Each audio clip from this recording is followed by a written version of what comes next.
Armchair. There's something kind of about a kid that's never played baseball. We have been hoodwinked, bamboozled, and flat out deceived. Why did you get so drunk? You got drunk. I'm just really exhausted. What's in that cup? Rum and Cokes. Do you have any idea how important this is? We're trying to save the pub bowl. Really? This is what you're doing? This is what you're doing? Chief, what do you want to do tonight? Same thing we do every night. Try to take over the world. 106 miles to Chicago. We got a full tank of gas, half a pack of cigarettes. It's dark, and we're wearing sunglasses. Hit it. Armchair.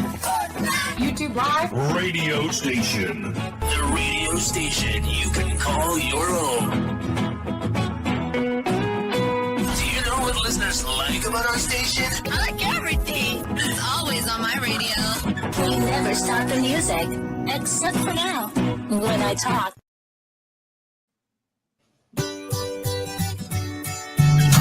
Hey, Braves Country, Mac Magee here for American Rebel Beer. America's patriotic light lager, all natural ingredients. Stand tall, be proud. The perfect beer to celebrate life, liberty, and your pursuit of the American dream. America's patriotic light lager, offering a crisp, clean, bold taste. Perfect beer to celebrate life, liberty, and your pursuit of the American dream. A beer with only 110 calories that tastes like a full-flavored beer and celebrates like freedom. You're listening to WQVZ, 1700 AM Mission Radio. For me and the Lord, we got an understanding. We're on a mission from God. Because he's the armchair quarterback. He's full of beer and he's full of snacks. The all-American man. Yeah, the armchair quarterback. He's kind of fun and he's kind of fat. The all-American man. Well, if you stand and block the screen, you may just lose your life. And that goes for all 30 friends and 30 friends' wives. And then the din falls silent. We just need a yard or two. They wouldn't change that channel now if the Rockettes came on new. Good morning, Armchair Nation. Man, one of these days I'm going to get into the seat in time. I've got like 33 things I have to do at once. How are you, Doug? I'm doing all right, doing okay.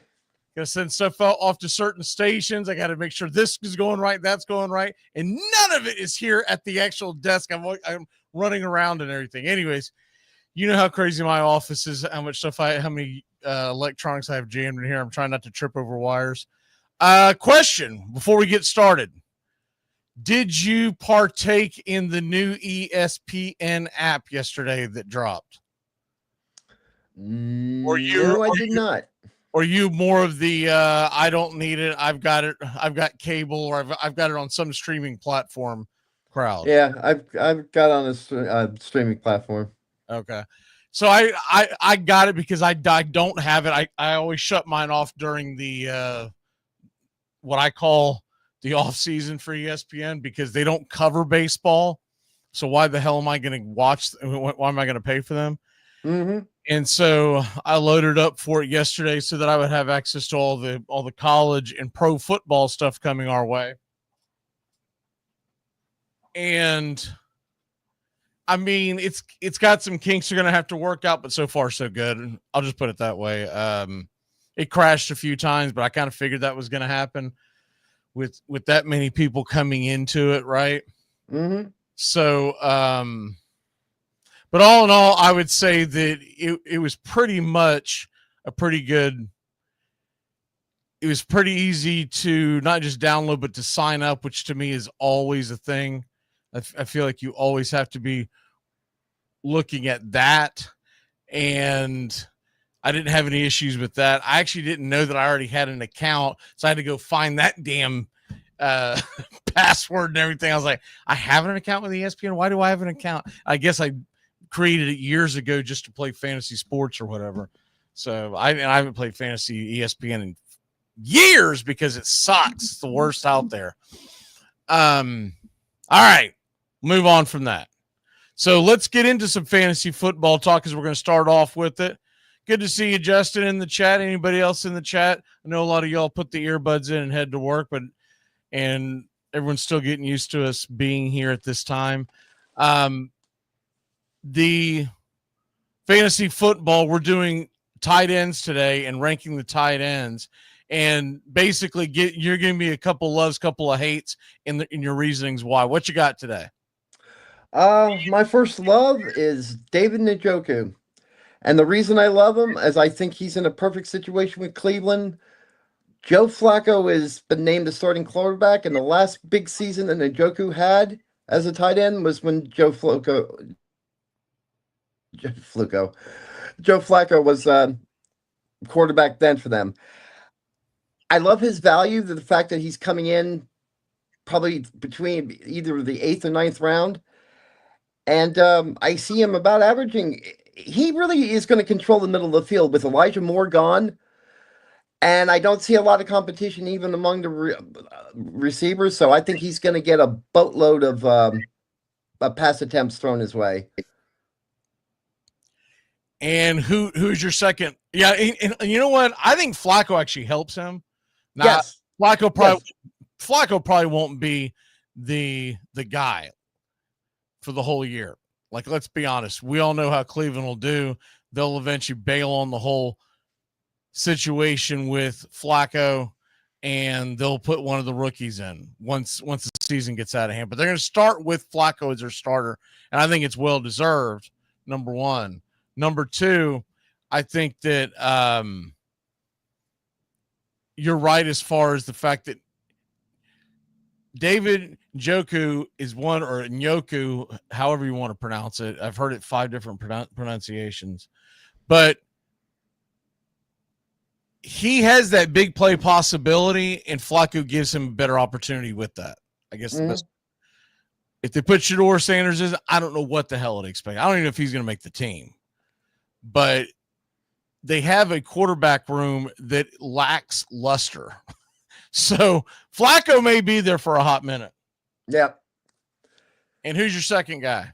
My second guy, he's in a similar situation, but I think a little bit more stable position, is Evan Ingram with Denver. I like him a lot too. Yeah, and he's going in the same pretty much between the 8th and 10th rounds too right now. So to me, it's the value, and it's also the fact that I love where he's at. Now, if he can stay healthy, which has been in the past a problem for him, if he stays healthy, I could see him averaging anywhere between 15, 17 points. I think he'll control the middle of the field. I'll tell you something else, a guy that nobody's talking about. You know, I don't even know if you have to draft this guy. Just keep an eye on him, see what he's doing. Everybody assumed when the Jonnu Smith trade came over that was going to be the end of Freiermuth. But Smith has been battling injuries in the offseason.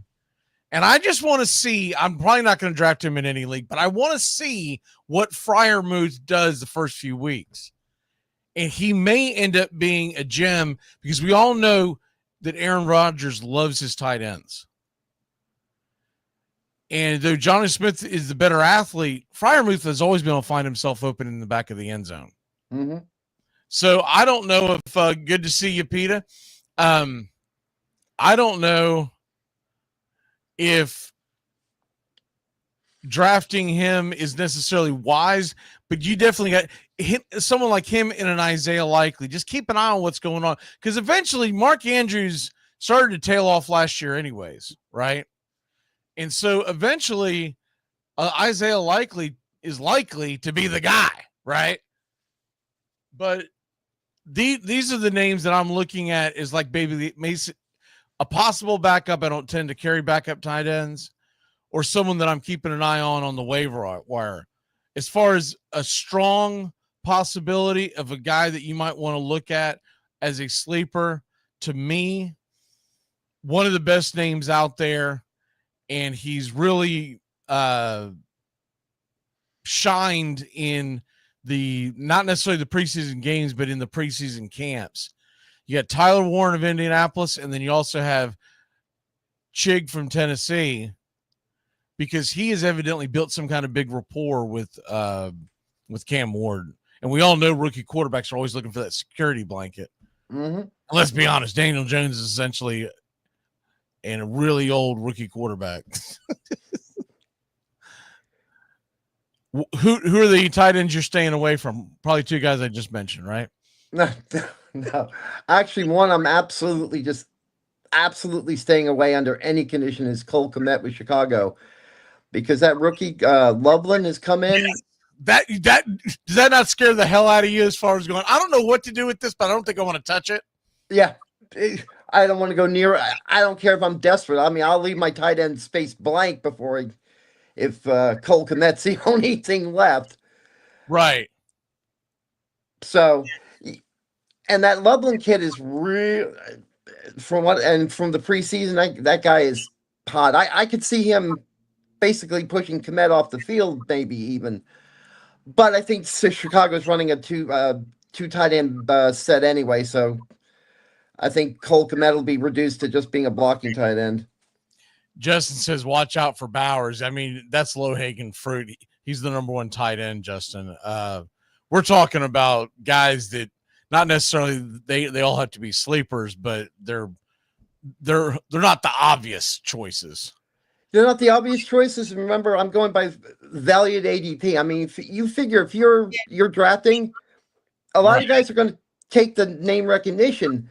These are the deeper value. I'm putting out deeper values. Something that could, you could get something on the cheap that's just as productive as any of the others that have name recognition. Yeah, and once again, Bowers will be the first tight end taken off the board. Some people are going to draft him in the second round. Some people are going to draft him in the first round, third round. And nothing wrong with that, but we're looking at deeper dives because anybody can tell you, hey, you need to get Bowers. You need to get, there's probably what we'll say 3 to 4 tight ends that are the first tier, and then we start getting into the other tiers. Mm-hmm. Do you have another hate? Another hate is just because I think he's fading. I think he's at the end of his career, but you're going to have a lot of people grabbing Travis Kelce, second, third round, maybe fourth round. Yeah. I'm not touching him. His value is not at where he goes. If you can get him late in the draft, like in one of the drafts we're in, you might be able to get him late in our draft. Yeah, because we have experienced veterans that have been playing this game for a long time, and they understand that the shine is off that time. The key is to figure out when does the shine come off a guy a year before everybody figures it out. Mm-hmm. So like people like Kelce and Andrews, they're safe picks, but I'm with you. I'd rather have Njoku, Ingram, maybe even a Tucker Kraft. Yeah. I'll tell you one guy that I hate, and because he's hyped too much and he never comes through, is Jake Ferguson of the Cowboys. And now they even have more weapons. So I don't like his ADP. I don't think it's not that I don't think that he can't produce, and he'll have some games you're like, man, he's done well. But I think over a season, he's more of a guy I would probably hit on DFS than I would season long. Yep. I agree. Any other nuggets before we jump into the college football talk? No, let's go ahead and talk about college. I'll give you one other guy that I would say keep an eye on. But once again, probably not someone that you have to draft. Brenton Strange, Jacksonville Jaguars. Remember, the new coach coming over from Tampa, he likes to use the tight end. And with the healthy Trevor Lawrence, he could be that guy that's always open, because you're going to have to pay attention, not just Travis Hunter that they just drafted. That's what it was. Man, the kid they got last year at LSU, Williams, he is something else. And to me, those two are going to open up I always call him Williams, Brian Thomas Jr., BTJ. I don't know where. I think Brian Williams was a damn broadcaster, and I've got that name in my head for the rest of my life. Brian Thomas. I said this last year. He has such a generic name, it's hard to remember. The guys that jump off the board with me are names that are so like, there was Jackson Smith and Jigba, JSN. I don't forget those. But Brian Williams, he plays right here in our hometown. I can't remember his damn name. I said it again, Brian Williams. Brian. Yeah, I was going to say Brian Thomas. BTJ. And if there was a Brian Thomas I was aware of, it'd be easier for me to remember. Exactly. But I guess it's his dad, obviously, and I don't ever remember a famous Brian Thomas. All right, let's move on. Let's get into the college football, and we're going to start off here with the first one on the docket we're going to do is the Texas Longhorns. There's the schedule. We did this with the NFL. You'll see it up there. We'll put the schedule up real quick so you can pause it if you want to look at it real quick, and then we move on as we have the schedules in front of us. But we're starting off with the Texas Longhorns, and you can see right there it gets rocking, it gets rolling with Ohio State in week number 1. What say you on the Longhorns of Texas? I tell you what, the Longhorns, everybody's got them hyped as potential national champions. They're going to win. They're going to run through the SEC. I think they're a little bit overhyped because just for the simple fact, offensively, I put a big question mark on it. I mean, they're weak on both offensive. They lost, 3-4 offensive linemen last year, or, coming into this season, they've got to replace. Archie Manning, Manning is still a question mark for me. So offensively, I have to say, like I said, a big question mark, and we'll see. Texas defensively, I think is probably arguably one of the, if not the best defense in the country before the season starts. That linebacking core is probably one of the best linebacking cores I've ever seen in college football. So with that said, we're going to have to, I think they can beat Ohio State. I think they can beat Ohio State with their defense. So I could see Texas winning this first game. It's not going to be easy, but I think it's going to be a defensive struggle.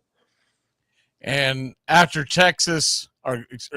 after in Ohio, at Ohio State, and of course, one of the big things there will be Arch Manning is taking over the reins, and we're going to see what happens there with Texas, the hype and everything like that.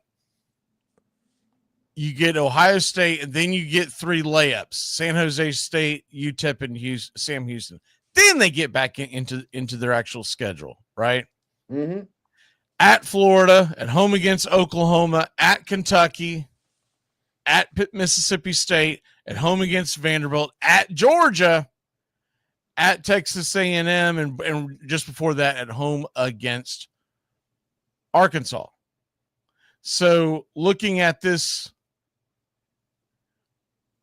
and you look at the Texas Longhorns, and you realize that they do have some big stumbling blocks. The big ones to me, obviously, are Ohio State and Georgia, both on the road. But you can't discount the Florida game, I don't believe. Their over-under is 9.5. 9-3 probably gets them into the playoffs. Yeah. It's at least going to have them knocking on the door. But the 9.5 that I see, it's on coverage, it's a -190, which means they believe pretty strongly that Texas is going to get to those 10 wins. I think they'll get to those 10 wins. The question would be, would you be willing to take the under at +155? Because you got to find 3 losses. I don't think they're going to beat. I think they're going to beat Ohio State. I think they are too. Like you said. What are we talking about? They'd have to lose to Florida, at Georgia, and you have to find a 3rd loss. And it's going to have to be a home game because Kentucky and Mississippi State are their other 2 road games, and they are not going to pose a threat. No. I don't see them getting less than 10 wins. Yeah, I don't either. There's nothing there to tell me. Like I said, A&M could upset them, but if A&M upsets them, don't you think they pull out one of those other games we just mentioned? Yes. Yeah, absolutely. And it's good. It's kind of a dark horse as Texas A&M may be. I don't think offensively you got the personnel to match up against that defense. The only thing that's going to screw up Texas throughout the season, especially maybe with Ohio State or Georgia, if Manning is not what everybody thinks he's going to be. If he offensively they can't produce and they have to lean on that defense, and that defense is out on the field a lot more than it should be, then that can become a problem against the Florida, against the Georgia, and maybe even one of these other teams if they get into some kind of real trouble. And that's based upon the fact that Manning doesn't play as well as everybody thinks he's going to. Yeah, I agree. I think you're looking at I just think that the over, but it is, the thing is, reason why I wouldn't take it is because it's minus 190. Yeah. So that's going to be a problem in itself, is the minus 190. You can get better value bets, but that's the one that Doug picked. So I'm going to take the over, but I wouldn't put a lot on it because you're not getting much back. Unless you want to throw it in as a parlay, you can do that. You could have if I was going to parlay it, I would probably take Texas over and then one that we did last week, Illinois, right? Mm-hmm. And then you're talking about being able to get a decent return, but they both have to hit. But I'm not opposed to doing that with the win totals. All right, next one up on the board is the Alabama Crimson Tide. We already see the first loss on their schedule at Florida State. That's going to be an absolute gut stomping. I don't even know why they even show up. I know that Alabama should win. If they don't win, it's going to be a huge choke job, and they're going to be wanting to fire. He will have made it one season and one game before the seat will be scalding hot off of the Nick Saban error. And you got to figure that he's got those boys ready, that they're going to win that Florida State game. And then they got a couple of layups at home against Monroe, Louisiana Monroe, and Wisconsin, who's not supposed to be the Wisconsin they have been. This is a downtrodden Wisconsin team this year. And then they go to Georgia. And they do get a week off, but they do go to Georgia. And that's going to be their big game. There are other big games on their schedule. They have a pretty easy schedule in conference. By the way, if people didn't see the news, they are forcing the SEC going forward to play a Power 4 conference opponent, home and away type style. And essentially what they're doing is there are a couple of teams that do this already in the SEC. There's not many, but there are a couple that do it every year. And they're basically saying, get on board because we don't want you signing up for cupcakes every year. So they're or actually 3, because they're going to 9 SEC games, right? That starts in 2026. And now they're adding the fact that they want you to play a team outside of your conference, but in the Power 4 at least once a year. And this, I will call this the state of Florida rule, because the state of Florida still has it on the books that when Florida and Florida State play on the field in any kind of athletic competition, they must face each other at least once a season. And this was brought into play by the great Doak Campbell, who was actually a University of Florida graduate, but became a big Florida State fan. And so this has been on the books for decades. And that's why Florida State and Florida have always played. Now, could it get overturned? Could they? Yeah, probably, but they've never fought it. They did this because at the time Florida refused to play Florida State because they didn't have a lot to gain from playing a smaller school that was just coming on to football. But I'm going to call it the state of Florida rule. They're all going to be forced to do it now. Georgia already plays Georgia Tech. We know that. Right. Louisville, Kentucky, and Clemson, South Carolina. Those are the only 4 that do this every year. Now, Alabama's playing Florida State this year, but it's not every year, so they're going to be forced to go find somebody. Good luck to whoever gets that. Because you know what Gator fans are saying and South Carolina fans are saying? Yeah, you play someone, Georgia, but it's Georgia Tech. Yeah. And they looked much better last year, but year in, year out, you normally have a cupcake. And Tech should have won that game last year. But the same thing that South Carolina is saying is the same thing Florida's saying, is that we play Clemson, we play Florida State. Y'all need to play someone real. Don't go out there and just sign up. In other words, Alabama start playing Duke every year and try to tell you that it's got something to do with academics. So it'll be interesting to see who they end up playing. Now, it may not be a traditional rival every single year, but that's what they want to get it to. I think what they really want is a lot of crossover in the Big Ten specifically, and maybe some ACC because it's regional. Mm-hmm. They don't want to see a whole ton of Big 12 crossovers because what fan wants to go travel to TCU every year, right? All right. So their over-under Alabama is 9.5. I mean, I think it's and it's a true pick of it's over is minus 115, under is minus 105. That's any meaning miny mo. I'd say 9-3. I think they're going to be just a touch under because I think they're going to lose the Georgia game. They're going to lose one of the back-to-back weeks. They have Tennessee and at South Carolina. Those are two formidable opponents. And if they get through that, they still have to play LSU and Oklahoma.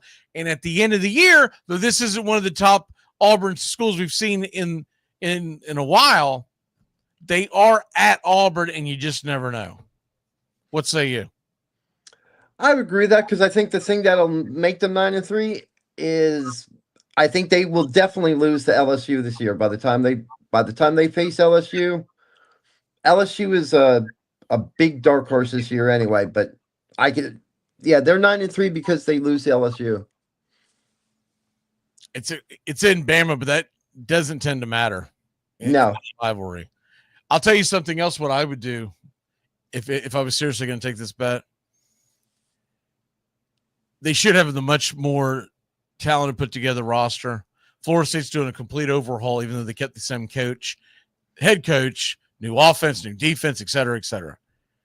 I would wait till after that Florida State game where they're probably going to win and see if the market moves up a little bit. Mm-hmm.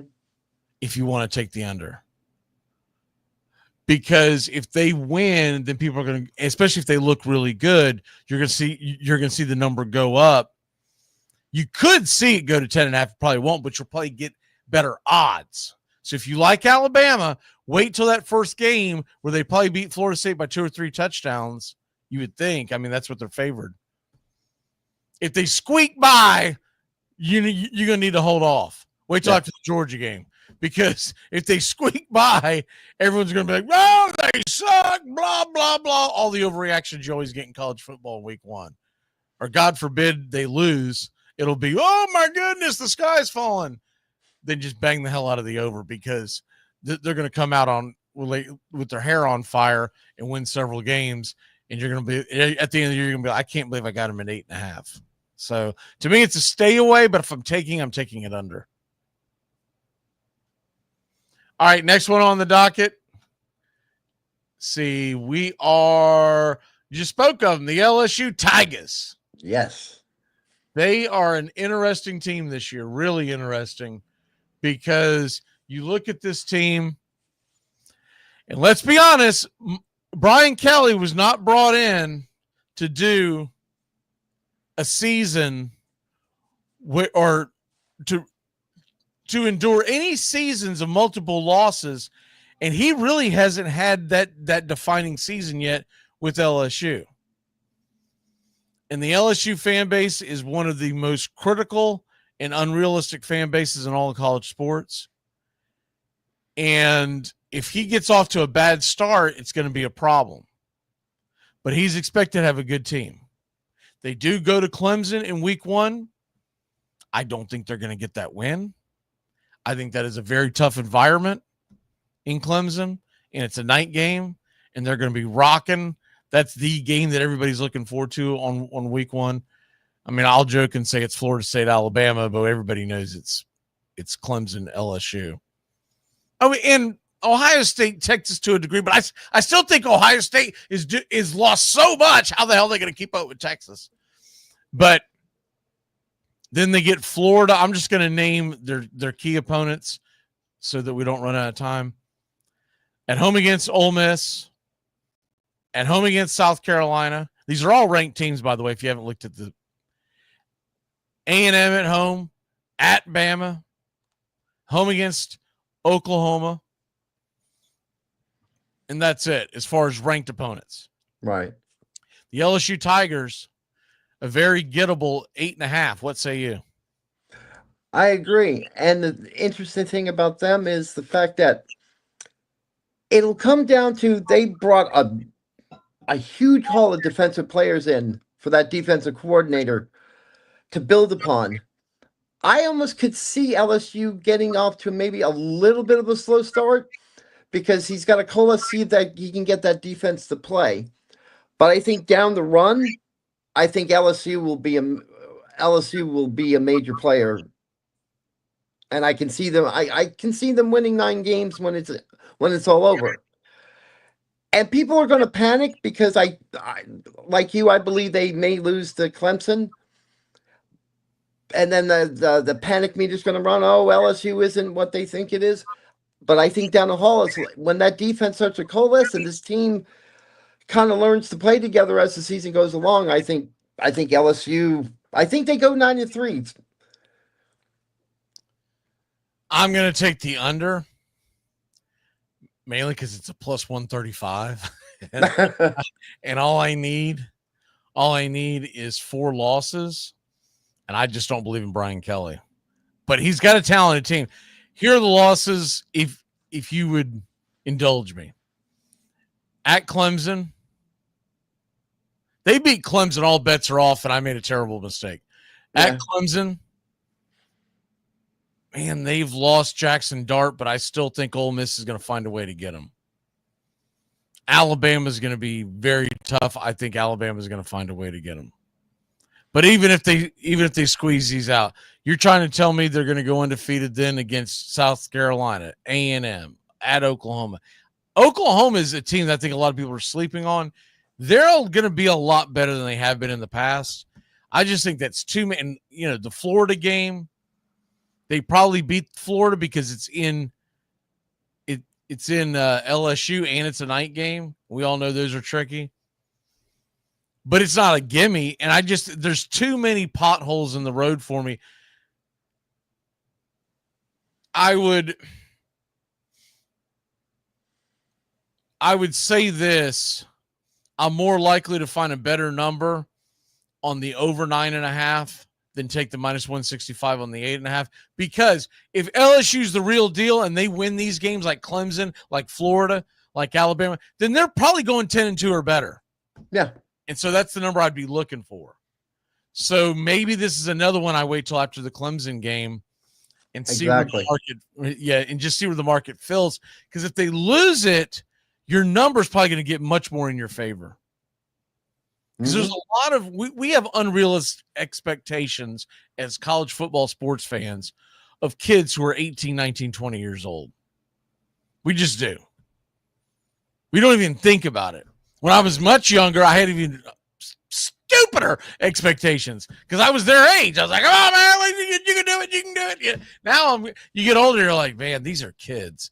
They were at prom last year." Yeah, exactly. What are we doing? So, but I want to see how that first game plays out because Clemson brings back a ton. They're number 4 in the country in the AP poll preseason, by the way. So that's going to be a tough loss. But if they lose it, I think the number is going to come in your direction because the line does not have them falling. The line's not as indicative as what it should be. A Clemson game at night on the road, that line should be much higher. All right, next one up, we say goodbye to LSU, baby. A good buddy of mine used to say it all the time. I'd walk in the room and go, LSU? He'd say, LSU, baby. Florida Gators.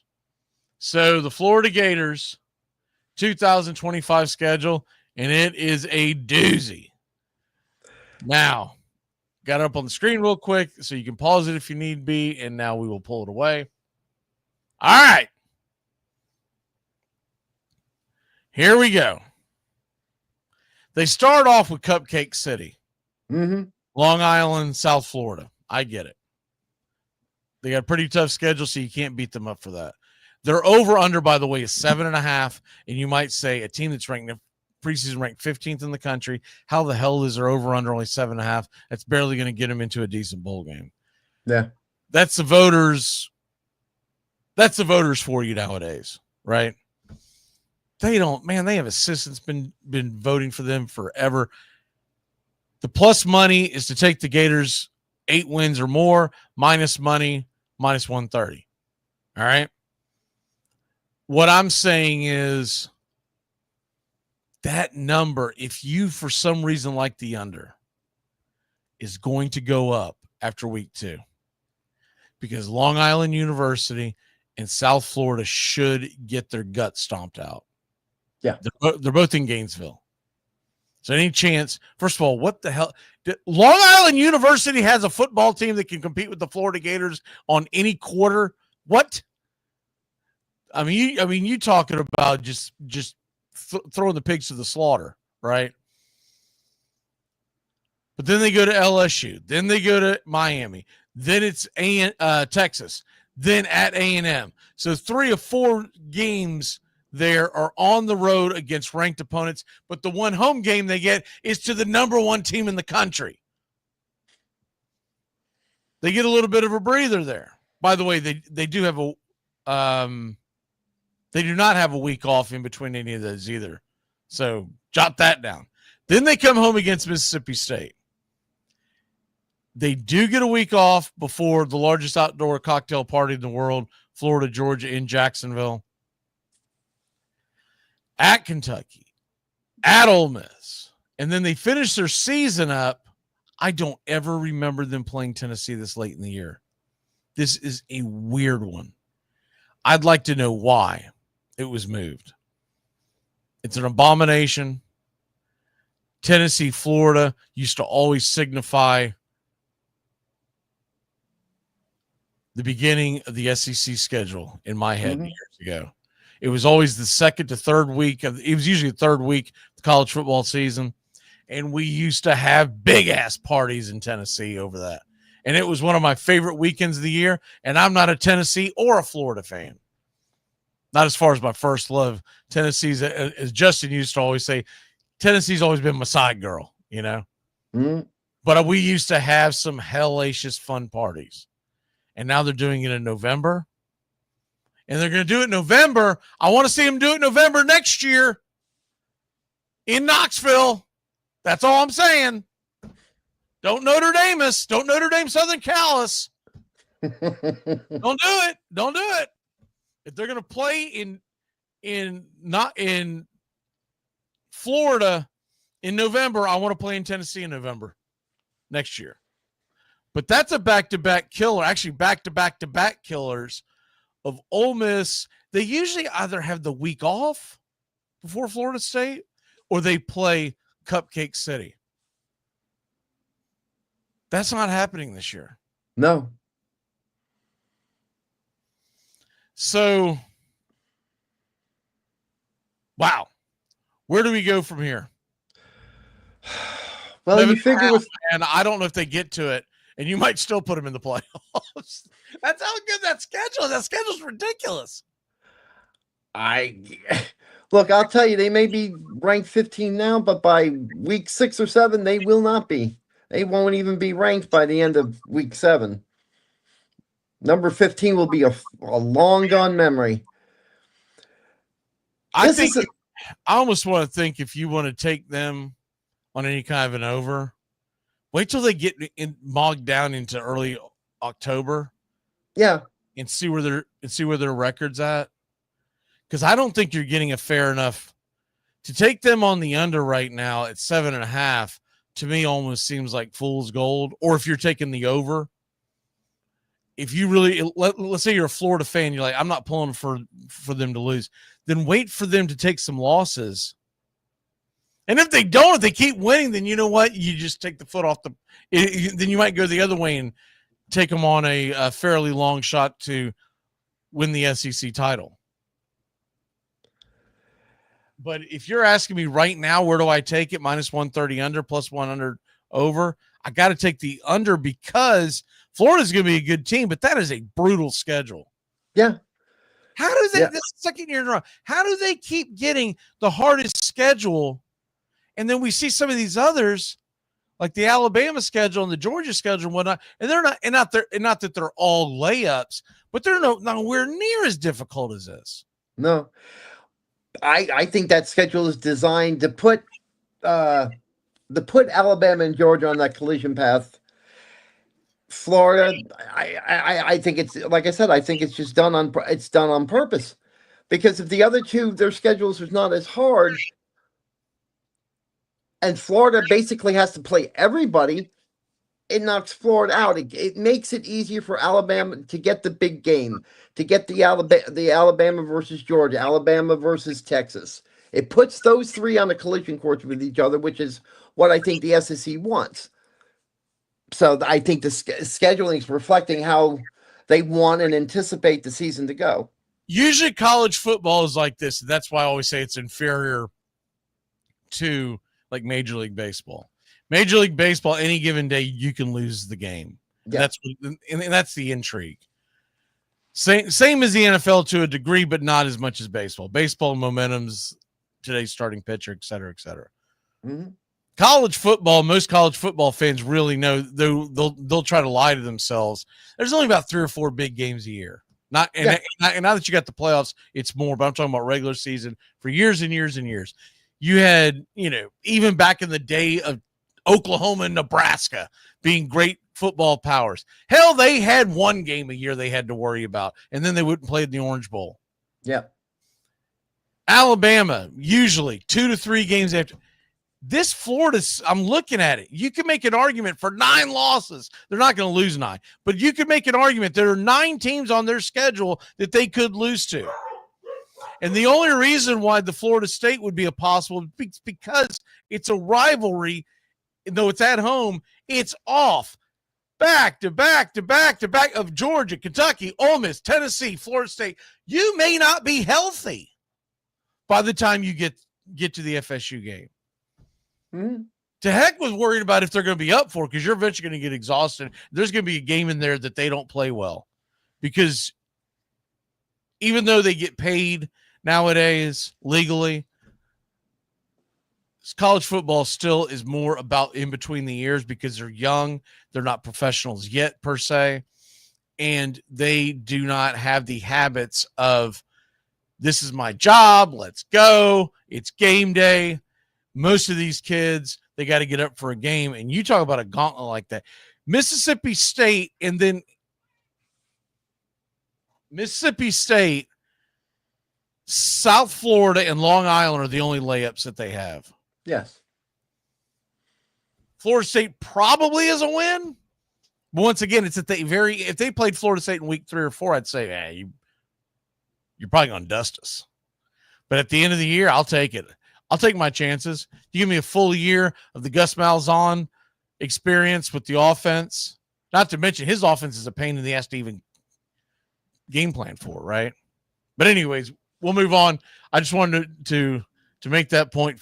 I'm taking the under, but what I'm probably doing is with Florida, I'm probably laying off of it and wait till they get a couple of wins under their belt and then take the under. Especially down here in the Hard Rock book of the state of Florida. There's going to be all kinds of knobs going, man, we look great. Let's go. You're going to see that thing go up to 8.5, maybe even 9.5. Then you bang the hell out of the under. When like, yeah, you look great. All right. Texas, Georgia, all these boys coming in. No, thank you. All right. Next one on the dock, as we try to speed this up real quick, is that we go to Why have I lost it? There it is. The Tennessee Volunteers. Go Big Orange. GBO, as they say. All right, Tennessee Volunteers, real quick. I'm going to read this off to you. Buddy of mine who's in the know with the Tennessee Vols sent this to me today, and I'll leave this up on the screen so y'all can see what their schedule is. But he pays attention to the Vols quite a bit. He bleeds orange. All right. He says, and it's basically what I had read, but I felt better about it getting it from him. 8 of 11 defensive starters return, so the defense should be pretty darn good. One of their best players is coming off of ACL surgery, cornerback, and they lost a 5-star defensive lineman for about 5 weeks due to foot injury, but they have good depth. Offensively, that's where the big question mark is. Remember, I called him this for years, but Imaliva left, and he basically spit in his mess kit. He tried to play chicken with the Tennessee Volunteers. So I'm holding out, and they said, "You know what? You broke your contract. Kick rocks. You're not that good anyways." So they got they got the new quarterback in Aguilar, and he's a mobile quarterback, but you still don't know what to make. What they're hoping for is another hooker type quarterback that they had a couple of years ago. I think he's still in Detroit, but they've got some interesting kids coming in. But overall, in all, I don't see them as a playoff contender either, and he didn't as well. Now, a lot of this could change as we get down the road. But here's their schedule. And the Tennessee Volunteers, keep this in mind, we're talking about over-unders, 8.5. And it's plus money to get to 9 wins. It's 105. Minus 135. So the books out in Vegas believe they're going to be 8-4. But this is their schedule. Georgia, I'm talking about the potholes. They start off with Syracuse. They should win that game. Syracuse is not going to be good.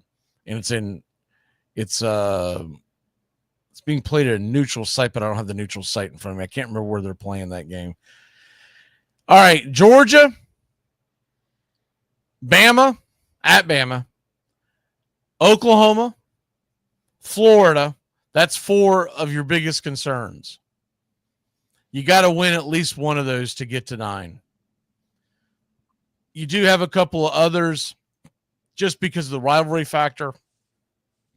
Vanderbilt, Kentucky, and I know that doesn't sound very daunting, but they are a decent rivalry up there.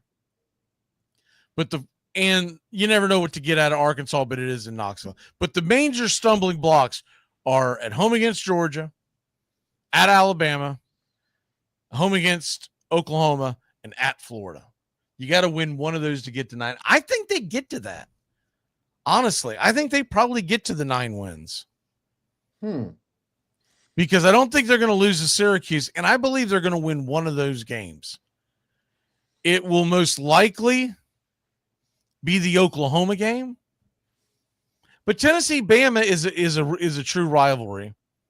Florida-Tennessee, it's more of a rivalry on the Tennessee end, but once again, that's the second game before the end of the season, and Tennessee will have played New Mexico State, and we just went over the gauntlet that Florida's going to be going through. They're going to be right in the middle of that. So I think they get to 9 wins. You might be able to get a better number if you wait till after September 13th when they host Georgia, and assuming Georgia wins that game. But I feel okay with 9 wins with Tennessee. I think it's going to be right there, but plus 105. I would take that before I took for the assumption they're going to lose all 4. What say you? I agree. I basically agree. I'm hesitant. 9 wins, I think, is going to be a heavy spot. But like you said, they've got to win at least one, if not more, of those 2 games. And I don't see them beating Alabama. Alabama defensively is just that's a nasty defense to play against. And the thing is, if they're weak on offense, that those new guys don't gel on offense, I can see it being a long day in Alabama, rivalry or not. like I said, the rivalry is higher between Florida and Alabama. With, like I said, that or not Alabama, Tennessee. If they're going to win a game, if they're going to win 2 and get that 9, they're going to have to beat Florida and they're going to have to beat Oklahoma. They only win one. They need to win one of those. Now, they can't drop the ball in any of the others that I didn't mention, like Mississippi State, UAB, Syracuse. But they only have to win one of those 4. Get to 9. Then fair enough. Fair enough then. Oklahoma then. I could see them. Okay.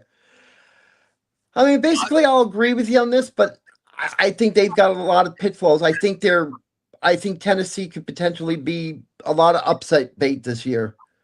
Yeah, because they made the playoffs last year, the numbers probably skewed anyways. I can't wait to watch that first game against Syracuse because I want to see what the offense looks like. Yeah. And I figure I'll be in a much better mood watching that offense than what I'll be watching Tommy C going up against the Alabama defense that same day. But anyways, all right, final game, and the one that a lot of y'all been waiting for, the Georgia Bulldogs. Hunker down, you hairy dogs. And the Georgia Bulldogs, their over-under win total is 9.5 to get to 10.